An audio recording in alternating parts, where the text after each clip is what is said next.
Welcome to another community group. We have just finished up Romans, and I've really been enriched by it and found great joy in preaching it, and I believe as a church it's been good for us too. And so my question for you to start with, before we even look at the specific text, is what has going through Romans brought to you? So have you learned anything or been convicted to make any changes? Or any convictions that have gone on for you. So have a conversation about it. What is going through Romans brought to you?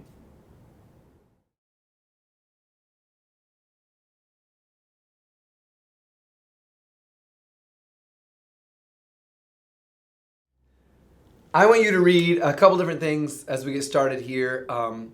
We're primarily going to look at Romans 16, verse 25 through 27, but I also want you to read Romans 1, verse 1 through 5.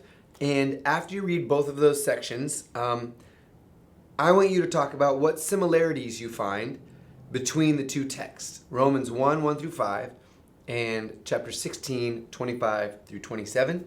Talk about the similarities in the intro and outro.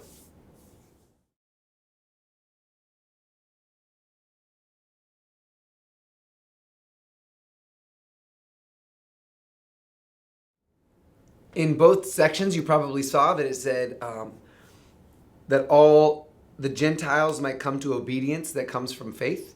And we talked about that Gentiles sometimes is a confusing word for people, but really what they're saying is that all nations, all peoples would come to obedience that comes from faith and or be brought to obedience. And so what are you currently doing, or what could you do better to bring the gospel to all people?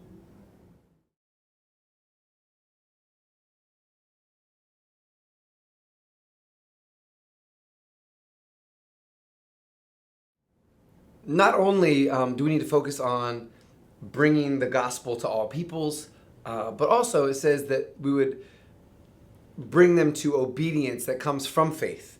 And so my question is for you personally, do you feel like your faith is driving you to obedience? Why or why not? And after you answer that question, go ahead and talk as a group about prayer requests you might have, pray over those things, and then I'll see you Sunday.